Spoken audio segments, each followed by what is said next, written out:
ओम शांति। आज दिनांक 26 नवंबर 2022।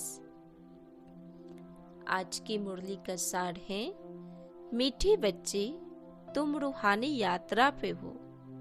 तुम्हें वापिस इस मृत्यु लोक में नहीं आना है। तुम्हारा उद्देश्य है मनुष्य से देवता बनना और बनाना। अर्थात रूहानी यात्रा का तात्पर्य यह हुआ बुद्धि की यात्रा। बुद्धि से परम धाम की ओर जाना और फिर इस साकार मनुष्य लोक में आना। यानी हमारी पुरुषार्थ ऐसा होना चाहिए, इतना तीव्र होना चाहिए, जो फिर से दोबारा इस मृत्यु लोक में नहीं आना पड़े। हम फिर से अमर लोक जाने की पुरुषार्थ कर रहे हैं, इसलिए संपूर्ण बनने का पुरुषार्थ करें। प्रश्न है, 16 कला संपूर्ण बनने वालों की निशानी क्या होगी? उत्तर, वह अपनी झोली ज्ञान रत्नों से अच्छी तरह से भरकर दूसरों को भी भरेंगे। ज्ञान रत्नों का दान कर अपना मर्तबा उच्च बनाएंगे। दूसरा नंबर है, वह पक्के महावीर कहेंगे। उन्हें माया जरा भी हिला नहीं सकती। वह अखंड अचल शुरू से अंत तक चलते रहेंगे। ऐसे बच्चों को बाबा ने महावीर कहा, क्योंकि महावीर कैसी भी परिस्थिति, माया की कितनी भी विकराल या सहज रूप हो, उसमें वो हिलते नहीं है। दूसरा प्रश्न है, पापों से मुक्त हो पुण्य आत्मा बनने की युक्ति क्या है? उत्तर, इस अंतिम जन्म की कहानी बाप को सुनाकर राय लो। साथ साथ बाप को याद करते ज्ञान रत्नों का दान करते रहो तो पुण्य आत्मा बन जाएंगे। आज का गीत भोलेनाथ से निराला कोई और नहीं। ओम शांति। बाबा ने ओम का अर्थ समझाया। बाप भी कहते हैं ओम शांति। ओम शांति आत्मा का अपना स्वरूप व लक्ष्य शांति है। आत्मा का धर्म शांत है। बाबा भी अपना परिचय देते हैं, जैसे परमपिता परमात्मा का परिचय, वैसे आत्माओं का। मनुष्य ओम का अर्थ कितना लंबा करते। ओम अर्थात भगवान भी कह देते हैं। भोलानाथ की भी महिमा है। भोलानाथ शंकर को नहीं कहेंगे, क्योंकि शंकर आदि मध्य अंत का राज नहीं समझाते। वह तो भोलानाथ ही बताते हैं। भोलानाथ वर्षा देते हैं, शंकर वर्षा नहीं देते। ऐसे भी नहीं शंकर कोई शांति देते हैं। नहीं, शांति देने के लिए भी साकार में आकर समझाना पड़े। साकार शंकर तो साकार में आते नहीं। भोलानाथ ही शांति, सुख, संपत्ति, बड़ी आयु भी देते हैं। हर चीज अविनाशी देते हैं, क्योंकि अविनाशी बाप है। वर्षा भी अविनाशी देते हैं। ड्रामा को भी अविनाशी कहा जाता है। हद के ड्रामा व नाटक अविनाशी बाप वह नाटक तो अभी बने हैं। यह तो अनादि ड्रामा है। यह बेहद का नाटक है। स्थूल नाटक मनुष्य के होते हैं, वह रिपीट होते हैं। जैसे कंसवध का खेल बनाया है, फिर वही खेल दिखाएंगे। यह बेहद का ड्रामा सतयुग से शुरू होता है, कलयुग अंत तक खलास हो, फिर रिपीट होता है। वर्ल्ड रिपीट कहा जाता है। कौन सी वर्ल्ड? बरोबर सतयुगी वर्ल्ड जो थी वह अब रिपीट होनी है। आधा कल्प के बाद पुरानी दुनिया की हिस्ट्री ज्योग्राफी रिपीट होती है। नई को दिन, पुरानी को रात कहा जाता है। यह सब बातें बाप समझाते हैं।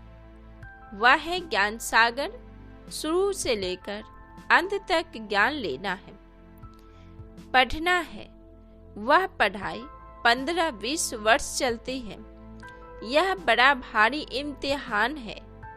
इनका उद्देश्य है मनुष्य से देवता बनना। जो भी सिर पर पाप है उनको जलाना है। इसके लिए बाबा ने रूहानी यात्रा सिखलाई है।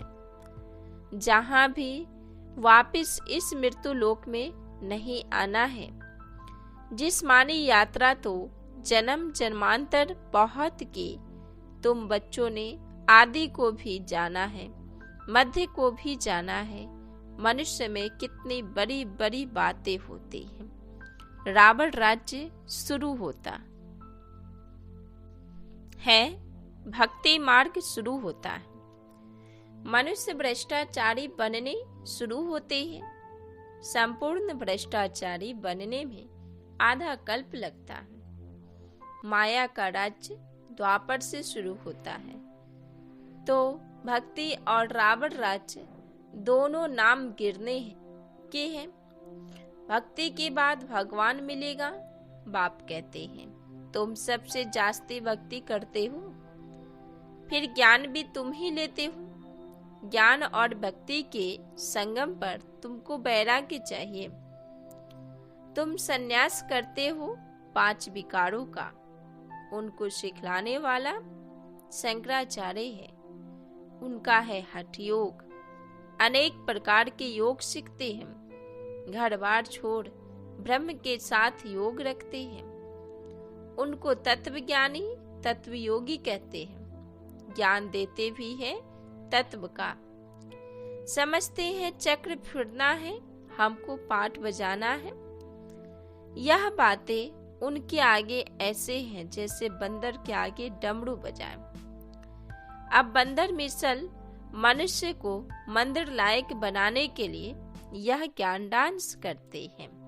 ज्ञान डांस को उन्होंने डमरू नाम रख दिया है और कहते हैं राम ने बंदर सेना ली। बाबा समझाते हैं तुम सब बंदर थे। शिव बाबा ज्ञान डमरू बजाए बंदर से मंदिर बनाते हैं। वह समझते हैं लंका में रावण का राज्य था। बाप कहते हैं सारी दुनिया सागर के बीच खड़ी है। इस समय सारी दुनिया में रावण राज्य है। वह हद की बातें सुनाते हैं। बाप तो बेहद का राज समझाते हैं। सारी दुनिया रावण के जंजीरों में फंसी हुई है। सारी दुनिया को विकारों के कारण पतित कहा जाता है। पतित पुकारते हैं कि हे पतित पावन आओ, आकर पावन बनाओ। आत्मा को ही पावन बन वापस घर जाना है। तुम जानते हो एक बाप के बच्चे हम भाई बहन ठहरे तो जरूर प्रजापिता भी चाहिए। शिव बाबा कहते हैं कि तुम निराकार आत्माएं शिव बंसी हो, फिर साकार में भाई बहन बनते हो। निराकार में सब भाई भाई हो, फिर प्रजापिता ब्रह्मा साकार में आते हैं तो तुमको भाई बहन बनाते हैं। रूहानी रीति से भाई भाई, जिस्मानी रीति से भाई बहन हो। तो यह निश्चय रखना है कि हम शिव बंसी प्रजापिता ब्रह्मा कुमार कुमारियां हैं। वर्षा पाना है बाप से। आज 26 नवंबर की मुरली से बाबा स्पष्ट कर रहे हैं जो हमें यह निश्चय रखना है कि हम शिव वंशी प्रजापिता ब्रह्मा कुमार कुमारियां हैं। प्रजापिता ब्रह्मा कुमार कुमारियां और ब्रह्मा कुमार कुमारियां में यही अंतर है। प्रजापिता का मतलब यह होता है जो हमारे प्रजा के बीच में जो पिता है वह प्रजापिता कहलाते हैं। और उन्होंने जिन बच्चों को रचा, यानी जो बच्चे अभी साकार में प्रजापिता ब्रह्मा की पालना ले रहे हैं, वह प्रजापिता ब्रह्मा कुमार कुमारियां हो गए। जिन्होंने साकार में अभी वर्षा पालना नहीं ले रहे हैं, वह क्या हुए? वह सिर्फ और सिर्फ ब्रह्मा कुमार कुमारियां है ना। तो बाबा की वर्षा किन बच्चों को मिलेगा? जो प्रजापिता ब्रह्मा की पालना में पल रहे हैं, ऐसे बच्चे को ही बाप के वर्षे का हक है, क्योंकि वह परमात्मा का जो साकार पाठ चल रहा है, उस पाठ को वह प्रत्यक्ष करने में परमात्मा को साथ दे रहा है। इसलिए बाबा ने कहा है, बाप को अविनाशी सर्जन भी कहा जाता है। हर एक का कर्म बंधन अलग अलग है। बाप आकर कर्म अकर्म और विकर्म की गति समझाते हैं। हर एक को अपनी अपनी जीवन कहानी सुनानी होती है। यह तो जानते हो, द्वापर से लेकर तुम पतित बनते हो। अब यह तुम्हारा अंतिम जन्म है। जो कुछ पाप किए हैं वह सब कुछ जमा होते आए हैं। अब हमको पुण्य जमा करने हैं। इतने जन्म के पाप कैसे कटे और पुण्य आत्मा कैसे बने? बाप कहते हैं, मुझे याद करो तो विकर्म विनाश होंगे और ज्ञान रत्नों को दान करना है। जो बहुत दान करेंगे वह उच्च मर्तबा पाएंगे, है ना। बाबा ने क्या कहा? मुझे याद करो तो विकर्म विनाश होंगे और ज्ञान रत्नों का दान करना है। जितना हम ज्ञान का दान करेंगे उतना हमें उच्च पद की प्राप्ति होगी, क्योंकि हम सभी क्या है? भारतवासी हैं। भारतवासी, भारत में रहने वाले लोग वो दानवीर होते हैं। तो इसी प्रकार से हम सभी को ज्ञान दान करना है। यथार्थ ज्ञान को खुद भी समझना, यानी ज्ञान हमारी बुद्धि में क्लियर होनी चाहिए। जितना आप ज्ञान को क्लियर समझेंगे उतना आप दूसरों को क्लियर समझाएंगे, है ना। ये तो आसान है, अपने को आत्मा समझ के परमात्मा बाप को याद कर लेना। ये सभी बाबा हर रोज हमें मुरली में कहते, लेकिन बाबा हर रोज की मुरली में यह भी कहते हैं, बाबा ने जो गुह्य रहस्य कहा उस रहस्य को भी खोल के हमें समझाना है। जैसे आज की मुरली में बाबा ने गूढ़ रहस्य यह बताया, जहाँ हम सभी शिववंशी प्रजापिता ब्रह्मा कुमार कुमारियां हैं। बाबा ने ये कहा है, इसलिए हम सभी अपने नाम के आगे क्या लगाएं? प्रजापिता ब्रह्मा कुमार कुमारियां लगाए, ना कि सिर्फ ब्रह्मा कुमार कुमारी। क्योंकि प्रजापिता का मतलब हुआ पिता हमारे बीच में है। हम साकार पिता की पालना ले रहे हैं। तो जो बच्चे बाबा की साकार पालना में हैं, उन्हें बेहद खुशी की अनुभव होता है। इसलिए बाबा कहते, आज बहुत सारे ऐसे ब्रह्मा कुमार कुमारियां हैं जिन्हें साकार की पालना का अनुभव है ही नहीं। तो उस साकार का अनुभव हम अभी भी कर सकते हैं, क्योंकि शिव बाबा तो परम धाम गए नहीं। बाबा तो आज भी इस साकार सृष्टि पे अपना कर्तव्य को पूरा कर रहे हैं। तो लेकिन कई बच्चे हैं जिन्हें परमात्मा के यथार्थ पाठ को वो जानते ही नहीं है। बस बाबा बाबा रटते हैं। कहते हैं ना, रट्टूमल की तरह, जो शिकारी आएगा दाना डालेगा, लोभ से फंसना नहीं। तो ऐसे ही बच्चे हैं।